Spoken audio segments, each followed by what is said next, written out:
અમે કછું નાથ ને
ફીરતી બાર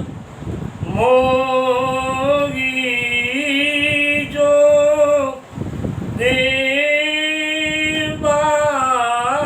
દેવા શ્રી રામ જય રામ જય જય રામ ફીરતી બાર મોગી જો દેવા શ્રી રામ જય રામ જય જય રામ સો પ્રસાદો ને શિરે ધરી લેવા શ્રી રામ જય રામ જય જય રામ અમે કછું નાથ ને જઈએ મોરે શ્રી રામ જય રામ જય જય રામ દીને દયાલે અનુગ્રહ તો રે શ્રી રામ જય રામ જય જય રામ બોલીએ હનુમાનજી મહારાજની જય. શ્રી પૂજ્યપાદ ગોસ્વામી તુલસીદાસજી મહારાજની જય. જય જય સીતારામ જય જય સીતારામ જય જય સીતારામ.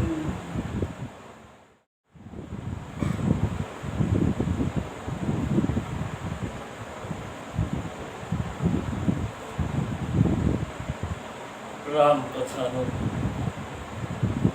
શ્રવણ કરતા સૌ સુરતા ભાઈ બહેનોને ઠાકોરજીની વ્યાસપીઠથી આપ સૌને મારા પ્રણામ. સબકો જય સિયારામ. રામકથાના વિરામ સમયે ભગવાન રામ ગંગાને સામેતા ઉતર્યા પછી કેવટે પોતાની આર્તનાદતા રજૂ કરી અને કહ્યું, પ્રભુ ઉતરાઈનો પૈસો લઈ લો. ભગવાને બાર કહ્યું કે કેવટ લઈ લે બાપ. લક્ષ્મણજી જે કેવટની સામે જે આક્રોશ હતા, જેને ક્રોધ હતો, એને પણ કહ્યું કે કેવટ લઈ લે. માં જાનકીજીએ કહ્યું કે ઉતરાઈ લઈ લે બાપ. ના પાડી. છતાંય બહુ કહ્યું ત્યારે એટલું કહ્યું, પ્રભુ આપે ઉતારાય આપી હોય તો હું ચોક્કસ લઈ લઉં, પણ અત્યારે નહીં તો પાછા વળો ને ત્યારે જે તમે મને પ્રસાદ આપશો ને એ પ્રસાદ મારે સિર કરી દઈશ. માનસમાં લખ્યું કે બહુત કિનહી પ્રભુ સિંહ લખને, પ્રભુ નહીં કछु કેવટ લે, વિદા કિન કરુણાએ તન ભક્તિ વિમલ બરુ દે. રામે લક્ષ્મણે જાનકીજી બાર કહ્યું, પણ કઈ ન લીધું. ત્યારે ભગવાને એને ભક્તિનું વરદાન આપ્યું. ભગવાન કહ્યું, ખાલી કેમ જાઓ? એટલે બાપ તને ભક્તિનું વરદાન આપ્યું. ભગવાને કરુણા કરી, કૃપા કરી અને વિદાય વખતે કેવટને ભજનનું દાન આપ્યું. અને પછી તમે જુઓ, કેવટે રામ મળ્યા પહેલા તો શું કર્યું ખબર નથી, પણ રામ મળ્યા પછી જે કેવટે ભજન કર્યું છે બધું બંધ કરી દીધું બાપ. આ કિનારેથી સામે કિનારે કોઈને લઈ જવાના બંધ કરી દીધા. બસ સામે કિનારેથી નાવ લાવ્યો જ નહીં. 14 વર્ષ સુધી ત્યાં જ રાખી દીધી. નાવ જ એની સાધના, નાવ જ એનું સાધન, નાવ જ એનું ભજન, નાવ જ એની મૂર્તિ, નાવ જ એનો યોગ, જે કંઈ કહો તે તમામ સાધના બસ એ નાવમાં આવી ગઈ. નૌકાને સ્નાન કરાવે, તિલક કરે, પૂજા કરે, એનો પાઠ કરે, એનું ભજન. બસ નૌકા જ. તુલસીદાસજી લખે છે બાપ કે જ્ઞાની માટે એવું છે કે હરિ મળે પછી જ્ઞાની એના સાધનને છોડી દે. પણ ભક્તિ માટે એવું છે કે જે સાધન કરવાથી ભક્તિ મળે એ સાધન માણસ છોડે નહીં. નથી આપણે ગામડામાં ઘણી વખત કહે ને કે ભાઈ આ ગાડાનું જે ધોસરું છે ને, આ ગાડાના ધોસરેથી અમારી 5 પેઢી આમાં કમાણી છે. હું ગાડું આપીશ, ધોસરું નહીં આપું. અમારી કમાણીનું કાંધ છે બાપ, અમે નહીં આપીએ. જે બળદની રાસે હું અને તમે કમાણા હોય તો આપણે કહી દઈએ કે બાપા બળદ લઈ જાઓ. આજ મારી સ્થિતિ એવી છે કે મારે આપવા પડશે, પણ મારી બળદની રાસનો ટુકડો નહીં, મારી કમાણીનું સાધન છે બાપ. એવી રીતે ભક્તિમાં જે સાધનાથી હરિ મળે ને એ સાધન છોડવાની બનાવી. ભગત ગોરા કુંભાર ભગત એ જીવા ત્યાં સુધી એને એનો ચાકડો ન છોડ્યો કે આ ચાકરેથી મને હરિ મળ્યો છે, હું છોડું નહીં. ભક્તિમાં જે સાધનથી હરિ મળે એ સાધન છોડવાની મનાઈ છે. આ કેવટે નક્કી કર્યું કે આ નૌકા હતી તો મને હરિ મળ્યો, હવે જીવું ત્યાં સુધી નૌકા નો છોડું. નૌકા છોડી દે, મારું સાધન છે. અને કેવલ સામે કિનારેથી ભગવાનને વિદાય આપે છે. કેવટને કહ્યું ને બાપ પ્રભુ જાય છે, પણ ભગવાન રામ ગંગાને સામે કિનારે એ રેતીના પટાંગણમાં ઉતર્યા છે. ભગવાન શિવજી રામજી સામે કિનારે પણ એક રાત્રિ રોકાયા છે. અને પ્રભુ રામે ત્યાં શિવલિંગની પાર્થિવ લિંગની સ્થાપના કરી છે. રેતીનું લિંગ બનાવ્યું છે, એની સ્થાપના કરી ભગવાને પૂજા કરી અને મા ગંગાજીની મા જાનકી આરતી ઉતારી. મા ગંગાજીને પ્રાર્થના કરી કહે છે, એ મા અને લખ્યું છે બાપ સાક્ષાત મા ગંગા ભાગીરથી પ્રગટ થયા અને જાનકીજીના આશીર્વાદ આપ્યા કે નાથ રાત નાથ સાથ રહી પંથ દિખાઈ. એ બાપ જાઓ, તમે દિયર લખન અને પ્રભુ રામની સાથે સત્કુશળ અયોધ્યા પાછા પધારશો. આવો આશીર્વાદ આપ્યો મા ગંગાએ. અને ત્યાંથી નિષાદપતિ ગૃહને પણ ભગવાને કહ્યું તું તમે પાછા વળો, પણ કહ્યું કે નાથ સાથ રહી પંથ દેખાઈ. હું આપને અહીંથી નહીં છોડું, પ્રભુ તમારા ભેળો આવું અને હું આપને પંથ બતાવું, રસ્તો બતાવું. અને ભગવાન રામ ત્યાંથી નીકળ્યા છે. તુલસીદાસજી લખે છે ગૃહને સાથે લીધો તો રામને પેદલ ચાલતા જોઈ અને ગૃહ રડી પડ્યા છે. રામ લખન વૈદેહી ચલે જા રહે. રામને પેદલ ચાલતા ચાલતા તુલસીદાસજી લખે છે ગૃહને પીડા બહુ થઈ. આના ચરણ તો જુઓ, આમ ધરતી ઉપર અમસ્તા ચરણ મૂકે તો એના ચરણમાં પગના કાંકરા વાગતા જાય છે. આ 14 વર્ષ કેમ વીતાવશે ખુલ્લા પગે? પણ ભગવાનની સામે જોઈ અને ભગવાન કહે છે ગુરુ બાપ કઈ બોલીશ નહીં, બાપ અમારી સાથે હાલો, અમને રસ્તો બતાવો. અને ગુરુની સાથે ભગવાન રામ તુલસીદાસજી લખે છે કે ચાલતા ચાલતા ભગવાન તીર્થરાજ પ્રયાગમાં પહોંચે છે. ભરદ્વાજી ઋષિના આશ્રમમાં પ્રબોધ થયા છે. ત્રિવેણીમાં સ્નાન કર્યું છે ભગવાને. આજ પણ તમે જાઓ એટલે આમ ગંગા જમુના અને વચ્ચે સરસ્વતી, તમે આમ દર્શન કરી લો એવી રીતે ચાલ્યા જાય. ત્રિવેણીને કિનારે ભગવાન ઉતર્યા છે, સ્નાન કર્યું છે. સ્નાન કરી અને પછી ઋષિ વિશ્વામિત્રજીના આશ્રમમાં પ્રવેશ કર્યો. ભગવાન પ્રભુ માધવની પૂજા કરી અને જ્યારે ઋષિના આશ્રમમાં પગ મૂક્યો, ભગવાનજીનો આનંદ ક્યાંય સમાતો નથી. અનેક સાધુ સંતો ભેગા થયા છે. રામજીનો સત્કાર કર્યો, સંતોને દંડવત કર્યા. રામજી મહાત્માઓને પૂછે છે બાપ આપ બધા કેમ છો? સરસ, બહુ સુંદર જવાબ આપ્યો ભરદ્વાજજી, અદ્ભુત જવાબ આપ્યો. ભરદ્વાજજી એમ કહ્યું કે હે પ્રભુ, જેને સાક્ષાત ભગવાન આવી પૂછતા હોય કે તમે કેમ છો, તો આનાથી બીજી કુશળતા કઈ હોય છે? હે, કે જેને હરી આવીને એમ પૂછે કે કેમ છો,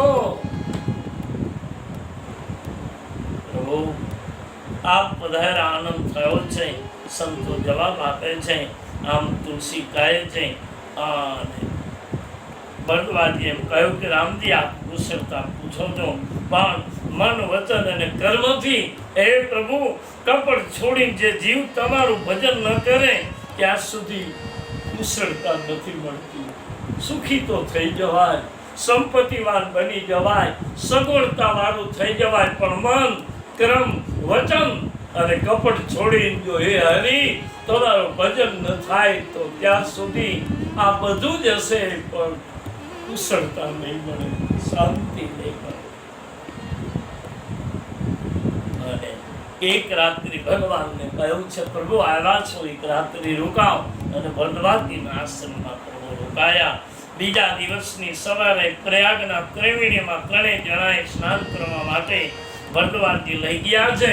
અને જ્યારે ત્રિવેણીમાં સ્નાન કરે છે ત્યારે ભરદ્વાજીએ રામને કહ્યું કે રાઘવેન્દ્ર, હું ઋષિ છું, આચાર્ય છું.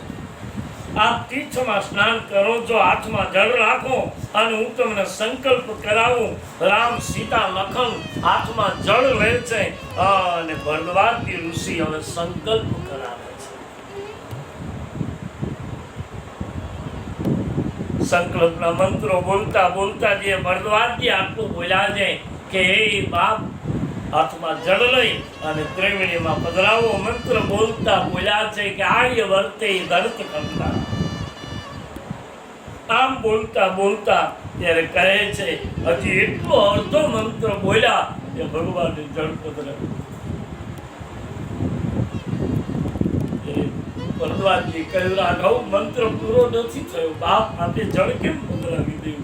યા ભરદ્વાજજી સામું જોયું કે ભગવાનની આંખમાં દાળ દળાશું. ભરદ્વાજજી પૂછે, રાઘવ, પ્રભુ શું છે બાપ?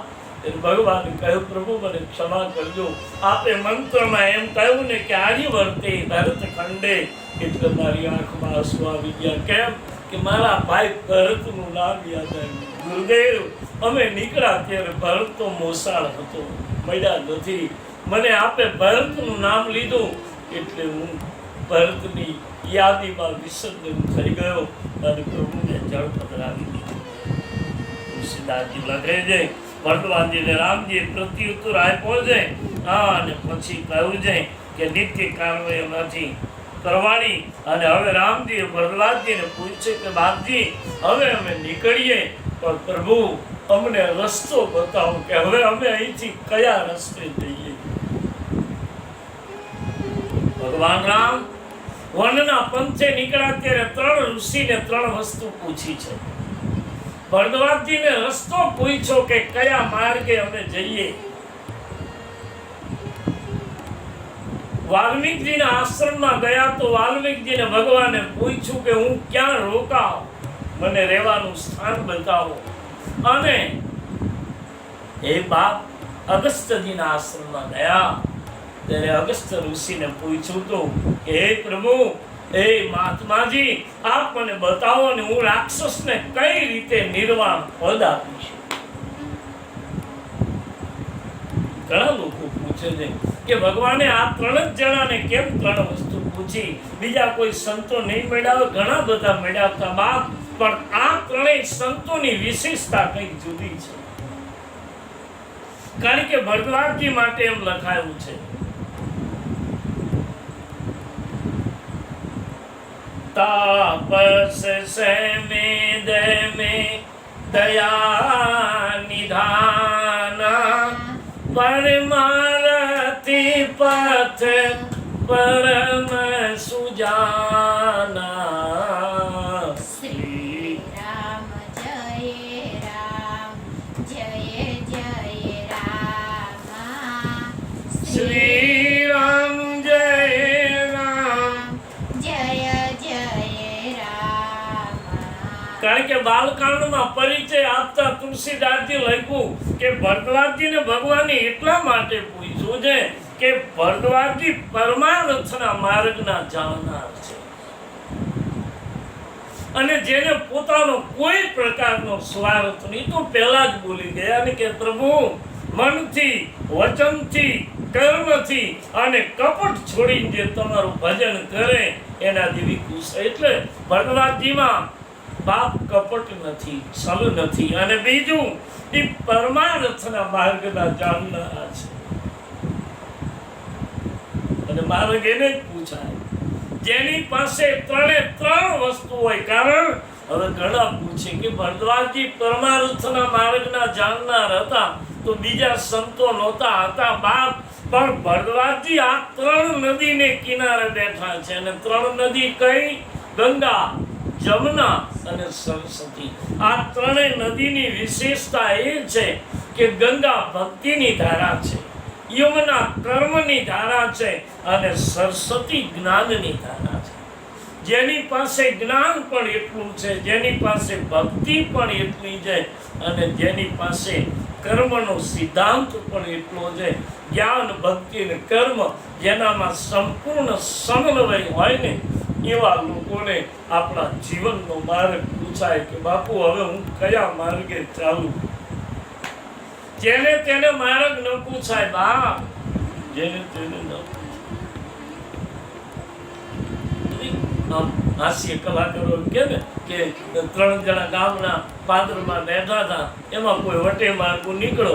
એ વટે માર્ગું માર્ગ ભૂલી ગયેલો, એટલે એને એમ થયું કે લાવો ગામનું પાદર છે ને કોઈ 2-3 જણા બેઠા છે તો લાવો ને જરા પૂછી લે કે ભાઈ અમારે આ ગામ જવું છે તો કઈ બાજુથી જવા. એમાં એક જણો બેઠો હતો, એને પૂછ્યું કે ભાઈ રામ રામ. કે રામ રામ. કે બાપા અમારે આ ગામ જવું છે તો કઈ બાજુ જવાય. એટલે પગમાંથી પગ ચડાવીને આમ બેઠોલો અને પગેથી કીધું કે આમ જવા દો. માથેથી માર્ગ ન બતાવ્યો બાપ, પગેથી કર્યું કે આમ જવા. એને જીવનનો માર્ગ કેમ પૂછ્યો? જીવનના માર્ગ તો એને પૂછાય જેની પાસે કર્મ પણ એટલું છે, જેની પાસે ભક્તિ પણ એટલી છે, અને જેની પાસે જ્ઞાન પણ પરિપૂર્ણ છે. એવા ભગવાનજીને ભગવાન રામે પૂછ્યું છે. કારણ કે તુલસીદાસજી લખ્યું કે કેવળ જ્ઞાનીને તમે પૂછશો ને તો એ તમને જ્ઞાનની વાતો કરશે. બસ આમાં જ છે બધું, ને આમાં બધું છે. ભજન, કીર્તન, પૂજા પાઠ બધું નહીં, બધું આમાં નહીં. અને કેવળ તમે કર્મવાદીને પૂછશો તો એમ જ કહેશે કે બાપા કર્યા વિના કાંઈ મળે નહીં, કરવું પડે. કર્મ કરો, કર્મ કરો. બાપ કર્મમાં આખી જિંદગી માણસ તૂટી જાય છે કર્મ કરવામાં. અને છતાંય હમણાં જ કેવટે કહ્યું પ્રભુ આખી જિંદગી મજૂરી કરી અને છતાંય મારા અંગને ઢકાય એટલું કપડું ન મળ્યું. કેવળ કર્મથી મળે છે એવું પણ નથી. કર્મની સાથે તુલસીદાસજી કહે થોડુંક સમજ પણ હોવી જોઈએ, થોડુંક જ્ઞાન પણ હોવું જોઈએ. કર્મ હોય, કર્મ કરીએ જ્ઞાન ન હોય તો નથી. એક માણસ, એક રાજાનો પ્રસંગ છે ને વિદેશનો, કે એક માણસ પથ્થર લઈને નીકળો અને એના માથે પથ્થર હતો. એ રાજાએ કીધું કે આ પથ્થર મૂકી દે. એ માર્ગમાં મૂકીને જતો રહ્યો. 50-60 વર્ષ પીડ્યો. રાજાનો તો હેતુ એ હતો કે મારા માણસો, મારી જનતા મજૂરી કરે, મૂકી દે, હું તને તારું પેટીયું આપી દઈશ. કર્મમાં પણ જ્ઞાનની જરૂરી છે. કારણ કે કર્મ પણ તમે વગર વિચાર્યું જ્ઞાન વિના કરો તો નથી. એક માણસ ખેતરમાં વાવતો હતો, એમાં બાજુમાંથી એક જણો નીકળો. એને કીધું ભાઈ શું વાવો છો? એટલે આને કીધું નથી કેવું. 2-3 વાર પૂછ્યું બાપા કયો ને શું વાવો છો? કે નથી કેવું. નાગપાડ. પછી ઓલો હાલતી વખતે કહેતો કે કઈ વાંધો નહીં, ન કયો તો ચાલશે. 2 દી પછી ખબર પડશે કે શું વાવ્યું હતું. એને બધું જે કઈ વાવવા માટે બધું લઈ ગયો તો બધું પોટલો બાંધી અને ખંભે નાખીને ઘીરે આવતો. કે વાવવું તો ખબર પડે ને કે 2 દી પછી હું વાવ્યું. આ એનું કર્મ પણ ગયું. કારણ કે કર્મમાં પણ જ્ઞાનની જરૂરી છે. એમાં પણ જરૂર છે. જ્ઞાનમાં કોઈ પણ કર્મમાં જ્ઞાનની જરૂર છે. અને બીજું, જ્ઞાન અને કર્મ બે બરાબર હોય તો એની સાથે બાપ જીવનમાં થોડી ભક્તિ પણ જરૂરી છે. થોડી નહીં, ભક્તિ તો પહેલી. અને જો ભક્તિ ભરપૂર હશે તો જ્ઞાન અને વૈરાગ્ય તો એના ચરણમાં આમ આડોડતા હોય.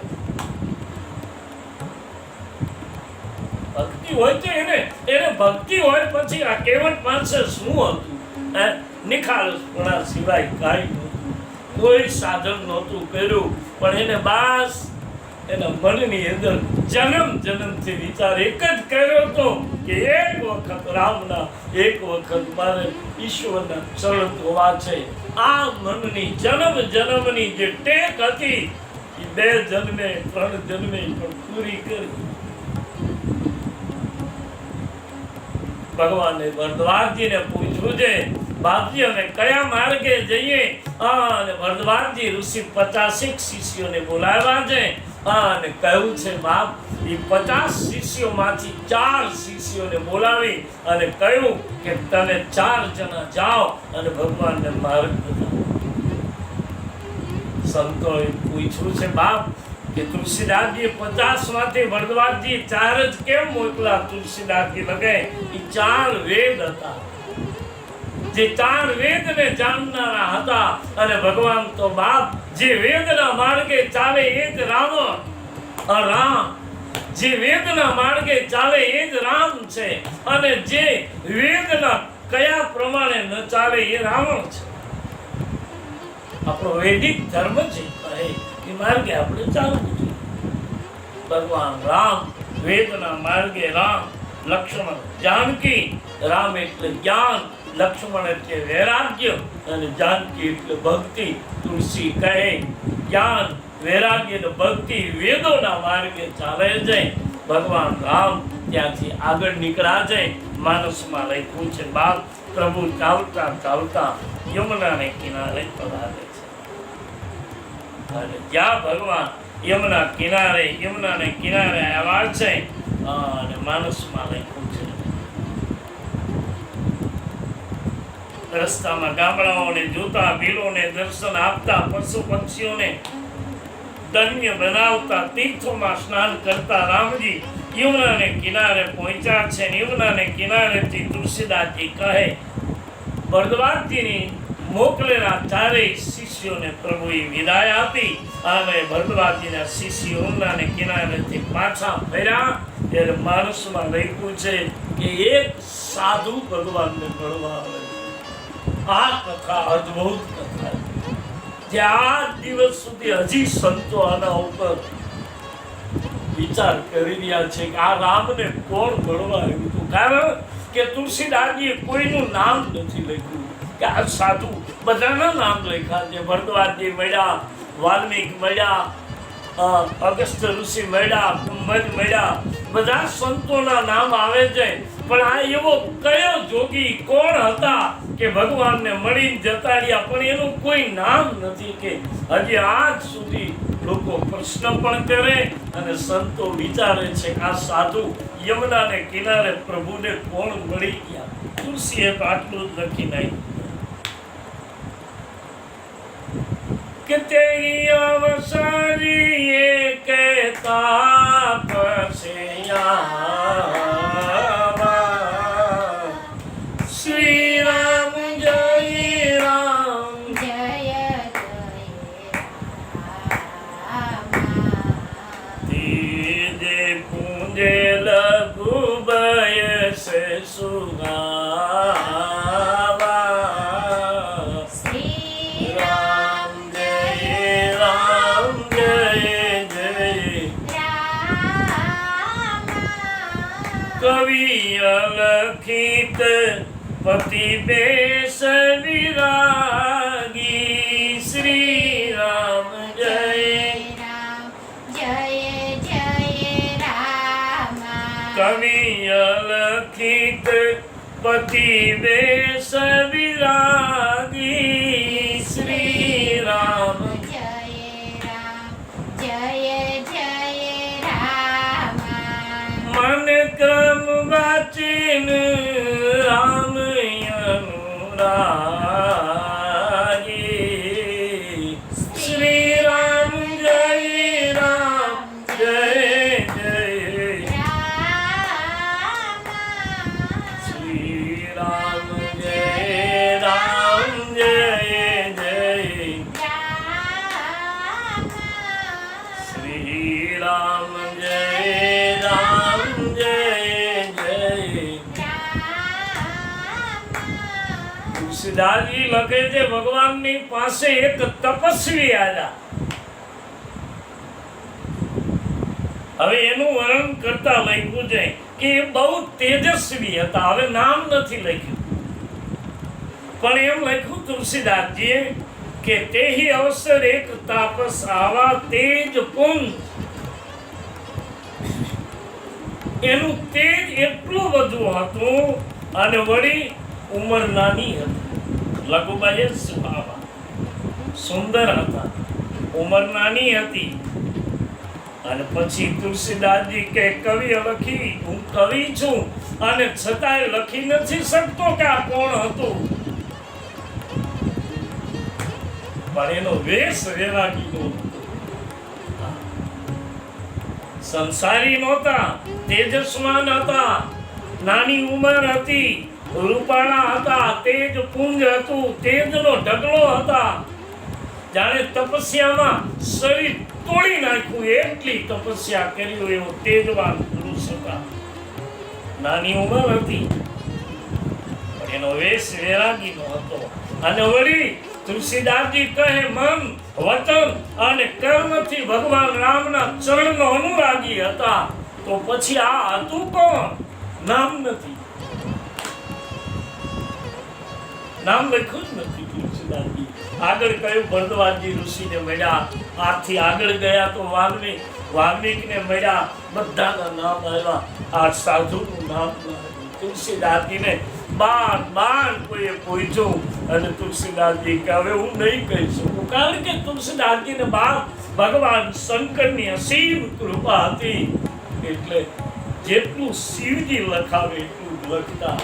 આ રામાયણ કોઈ કહે કે એમ નથી લખાણી, બાપ શિવની કૃપા ઉતરી અને ભગવાન શંકરે જ્યારે એને તુલસી પોતે તો બોલી ગયા છે, ન કવિ ન ચતુર, હું કવિ નથી, હું ચતુર નથી, એ બાપ મારામાં કઈ નથી, મને તો ભગવાન શિવની કૃપા ઉતરે અને જેટલું મને અને રોજ રાત્રિએ શંકર કહી જાય એટલું તુલસી આમાં લખી ગયા છે. આજ દિવસ સુધી ઘણા લોકો પૂછે કે આ દેશના શાસ્ત્રોમાં રામાયણ આજ પણ શિરમોર છે રામચરિતમાનસ, કારણ કે માનવ તમારા જીવન જીવવા માટે રામચરિતમાનસ એવો કોઈ આધાર નથી. કારણ કે રામચરિતમાનસમાં જે મારું તમારું જીવન ચરિત્ર આપ્યું છે, ગજબ લખ્યું છે તુલસીદાસજી. અને વળી ભગવાનની સામે આવી સાષ્ટાંગ દંડવત કર્યા અને ભગવાન રામે એને હૃદય લગાડ્યા, ભેટી પડ્યા.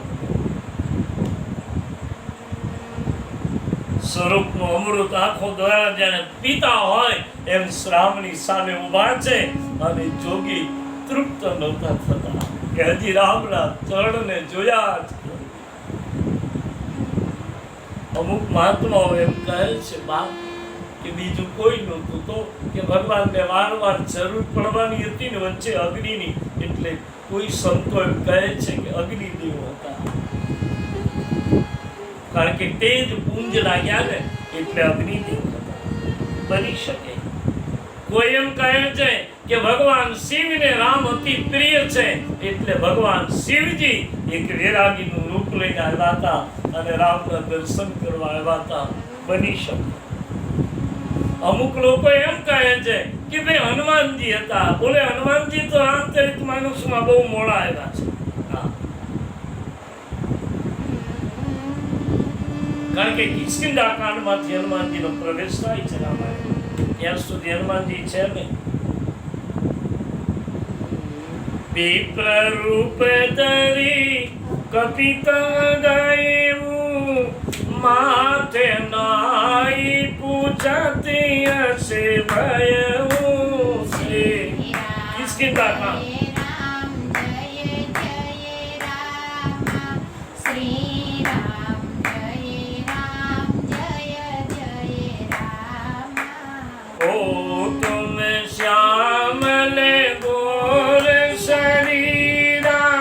छत्री रूप खीरऊ बन हीरा से.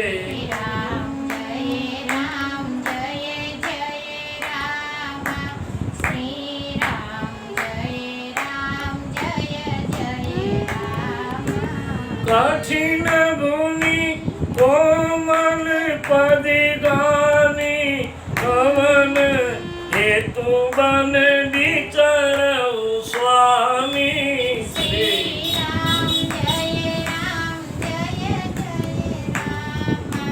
श्री राम जय राम जय जय, श्री राम जय जय राम.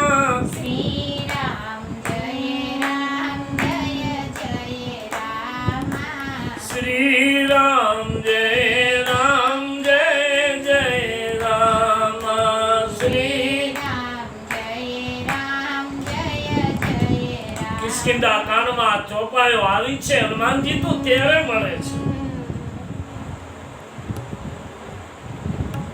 વળી કોઈ એમ કહે છે બાપ કે તુલસીદાસજી પોતે કથા લખતા લખતા ખોવાઈ ગયા અને જાણે તુલસીદાસજી છેક ત્રેતા યુગમાં જાણે ઉતરી ગયા હોય અને જાણે ભગવાનની સામે ઊભા હોય એવું પોતાનું રૂપ લાગ્યું. એવું પણ બની શકે.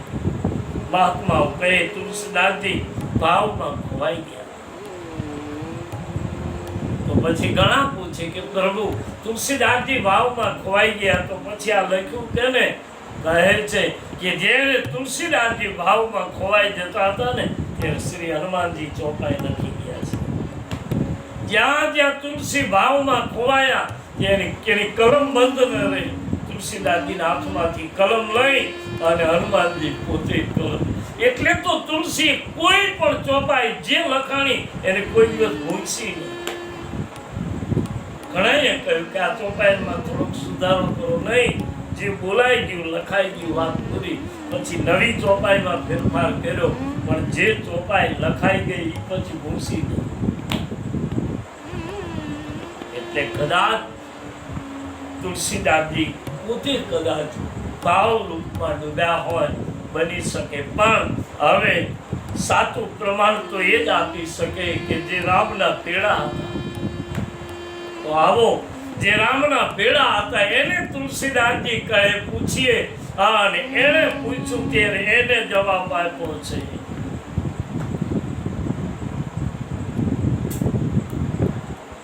राम सप्रेम पुल की उरलावा परम रंग जनु पार सुपावा. श्री राम जय राम जय जय राम श्री राम जय राम जय जय राम.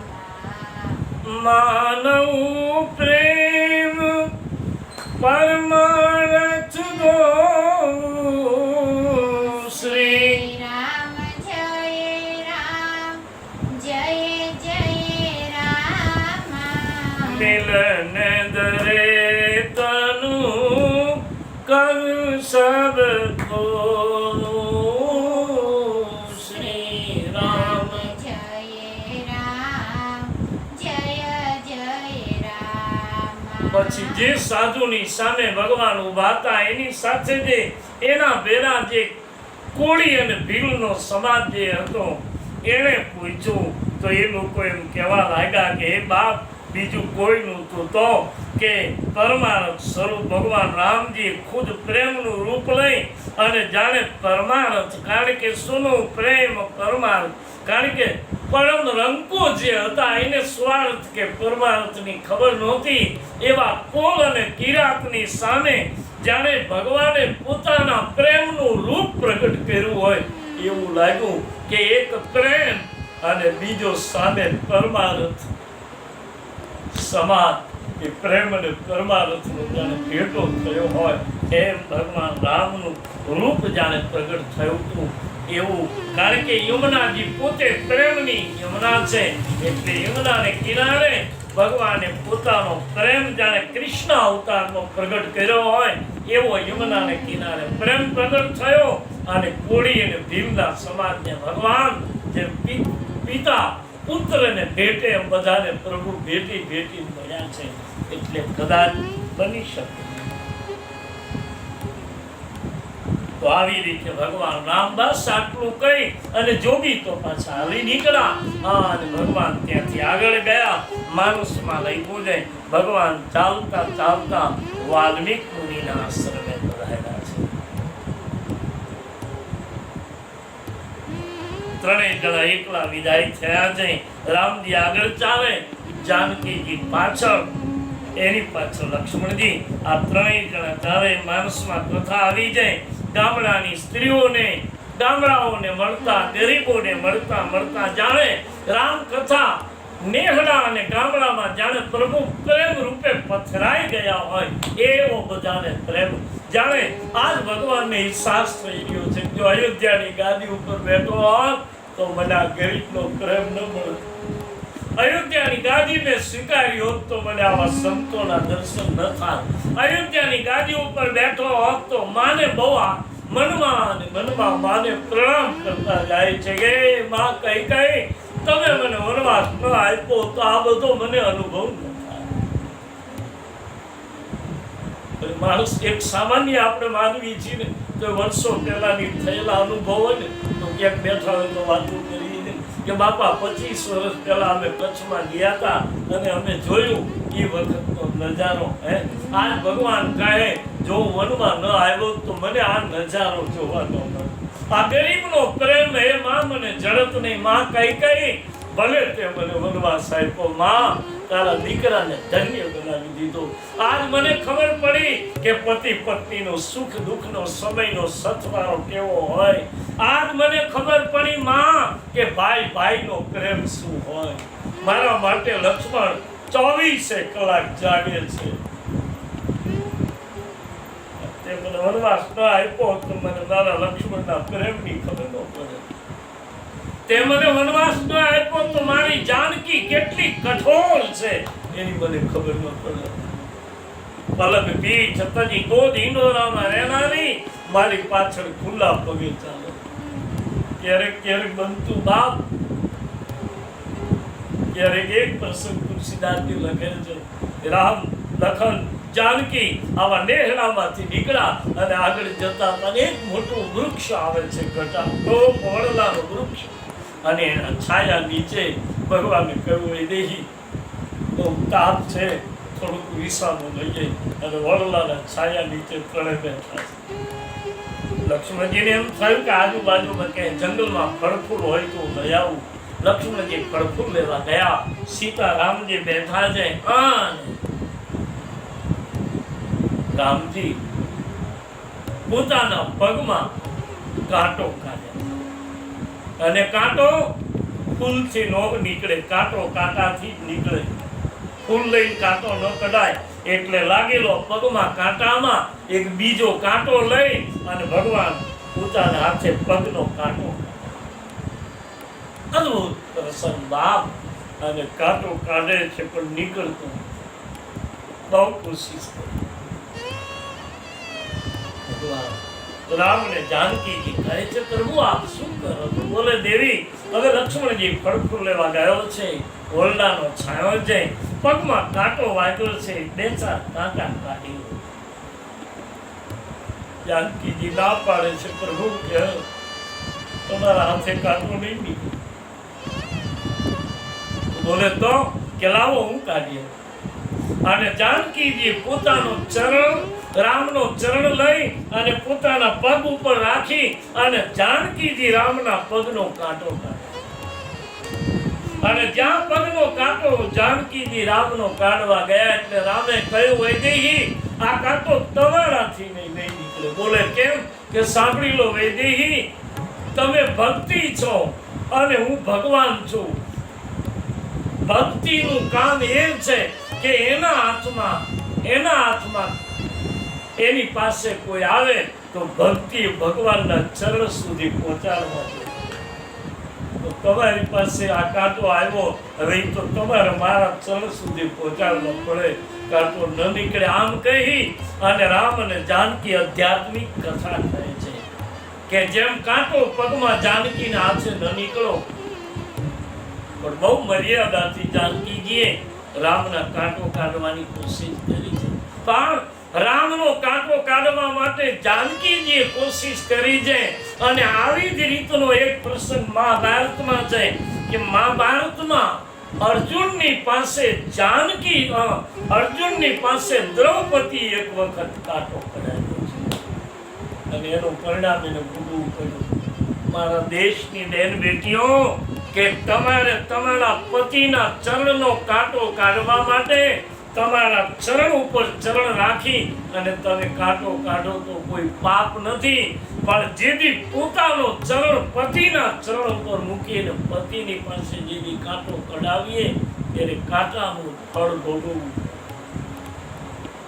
એ દિવસે ભોગવું હતું જેથી પેલી કેરી લઈને ગયા હતા અને કેરી ઉપરથી પાછી પડી ગઈ, ભગવાનની પાછી આપેલી કેરી, અને કેરી પડી ગઈ. ત્યારે પછી કૃષ્ણએ દ્રૌપદી ભગવાન કૃષ્ણને પૂછ્યું તું, પ્રભુ આ લટકેલી કેરી પાછી કેમ પડી ગઈ? ત્યારે ભગવાને કહ્યું તું, દ્રૌપદી આ કેરી એટલા માટે પાછી પડી ગઈ કે એક વખત તમે અર્જુનના ચરણ ઉપર ચરણ મૂકી અને તમારા પગનો કાંટો કઢાવ્યો તો એટલું તમને પાપ લાગ્યું. સ્ત્રીને માટે બાપ, પતિ એટલે પરમેશ્વર, એમાં એને એથી આગળ બીજું કંઈ કરવા જેવું છે જ નહીં. હાથ જોડીને વિનંતી, બાપ પાતિવ્રત્ય ધર્મનું પાલન કરો, એટલે બીજું કંઈ કરવા પડનારા દેશની બેન બેટીને છે. ભગવાન રામ આવી રીતના એ બાપ તુલસી કહે છે ત્યાંથી પ્રભુ આગળ વધે અને શ્રી વાલ્મીકીના આશ્રમમાં પ્રભુ પધાર્યા છે. અને પ્રભુ રામ વાલ્મીકીના આશ્રમમાં પધાર્યા.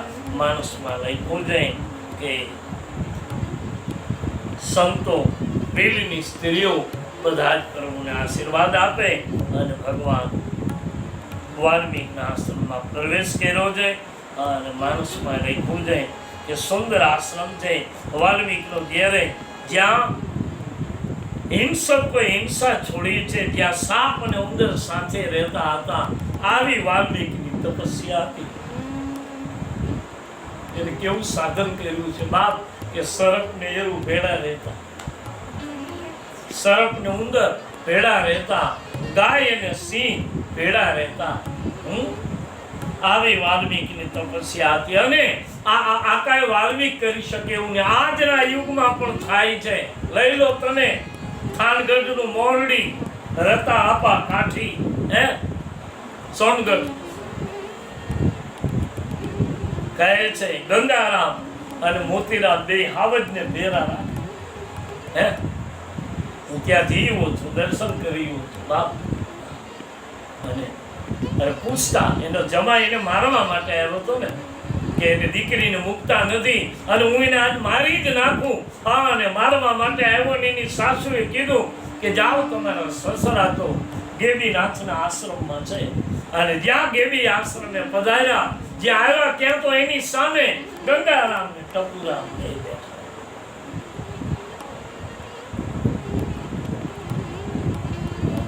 એ વખતે એને કહેવું, બાપુજી હું આવું કે બોલે કેમ કે આવી જાઓ, કેમ આવું, કેમ કે તમારી સામે સાવજ બેઠા છે. એ દિવસે રતા અપાએ કહ્યું હતું, એ બાપ ચિંતા ન કરો, આ તો મારા સત્સંગમાં આવવા વાળા બે ભક્તો છે, તમને કાંઈ નહીં કરે. તેથી એના સસરાના પગ પકડી લીધા. બાપુ મને માફ કરો, આજ તો હું નક્કી કરીને આવ્યો હતો કે ગેબીના આશ્રમમાં મારા સસરાના ટુકડા કરી નાખું, પણ હાવજો ને તમારી સામે બેઠેલા જોયા, મારા ગાત્રો ઢીલા પડી ગયા અને આજ ખબર પડી કે પ્રેમની કેટલી તાકાત છે. હિંસક પ્રાણી હિંસા છોડી દે બાપ, આ પ્રેમની તાકાત છે. આજ વાલ્મીકીનો પ્રેમ. અને એટલે જ ભગવાન રામ વાલ્મીકીને પૂછે કે મારે ક્યાં રોકાવું. પ્રભુ વાલ્મીકીના આશ્રમમાં પધાર્યા છે અને વાલ્મીક સાથે જે થોડુંક સંવાદ અને સત્સંગ થાય છે એ પ્રસંગ કરી પાછો આવતીકાલે આગળ વધારીશ. આજની કથાને વિરામ આપો, કારણ કે વાલ્મીકીની સાથે વાલ્મીકીએ 14 ઠેકાણા બતાવ્યા છે. 14 કે ભગવાન તમારે ક્યાં રોકાવું, એના શરીરમાં 14 ઠેકાણા છે. આવા 14 સ્થાન જેના બરાબર હોય એના હૃદયમાં હે ઈશ્વર, હે રામ તમે નિવાસ કરો. હું અને તમે શ્રવણ કરતા જઈએ અને મનમાં વિચારીએ. કોઈએ કંઈ ઊંચો હાથ કરવાની જરૂર નથી, કોઈએ કંઈ કહેવાની જરૂર નથી, પણ મનમાં વિચારીએ કે 14 માંથી એકેય મારા હૃદયમાં ભગવાન રહે એવું મારામાં છે. પછી પ્રભુને પ્રાર્થના કરીએ કે હે હરિ, આ 14 માંથી એકાદું જો ઠેકાણું તારે યોગ્ય હોય તો મારા હૃદયમાં નિવાસ કરજે. વાલ્મીક 14 ઠેકાણા બતાવે છે ભગવાનને. એ પ્રસંગ ફરી પાછો આવતીકાલે આગળ વધારીશું આજની કથાને, કારણ કે વાલ્મીકજી પોતે એ રીતે એ તો એક લૂંટારો હતો વાલીઓ, અને એમાંથી ઋષિ બન્યા. હે બે પક્ષીના પ્રેમ જોઈને એક પક્ષીને બાણ માર્યું અને કહે છે કે બીજું એક બાજુમાં પ્રાણ છોડી દીધા. અને વાલ્મીકી એમ છે, ઓ વાહ એની પ્રેમની તાકાત. અને એમાંથી વૈરાગ્ય લાગ્યો. અને પછી નારદ જેવા ગુરુ મળ્યા. નહીં તો વાલીઓ તો લૂંટારો હતો, લૂંટ સિવાય બીજું કંઈ નહોતું એની પાસે, શિકાર ને લૂંટ સિવાય કાંઈ નહોતું. પણ જ્યારે નારદ જેવા ગુરુ મળ્યા અને ત્યારે એને માર્ગ બતાવ્યો, પછી એવી માર્ગની સાધના કરી કે હરિને હાલીને એના આશ્રમમાં આવવું પડ્યું. ભગવાનને આવવું પડ્યું, વાલ્મીકીને જવું તો પડ્યું પ્રભુ, અને ભગવાનને પૂછવું પડ્યું કે હું ક્યાં રોકા? 24 કલાક લૂંટ કરનારો માણસ એને ભગવાન પૂછે, બાબા મને બતાવો મારે ક્યાં રોકાવું? એને કેવી સાધના કરી હશે બાપ, એને કેવું ભજન કર્યું હશે, એને કેવી તપસ્યા કરી હશે. એવા વાલ્મીકીના પ્રસંગને ફરી પાછો આવતીકાલે આગળ વધારીશું. ભગવાન રામ અને વાલ્મીકીનો સંવાદ આવતીકાલે. આજની કથાને વિરામ આપો, પણ પૂરી થાય એના પહેલા 1-2 મિનિટ હરિનામ સંકીર્તન ભાવથી, પ્રેમથી બોલીએ હનુમાનજી મહારાજ. હે રામ રામ રામ સીતા રામ રામ રામ રામ રામ રામ સીતા રામ રામ રામ હરે રામ રામ રામ સીતા રામ રામ રામ હરે રામ રામ રામ સીતા રામ રામ રામ હરે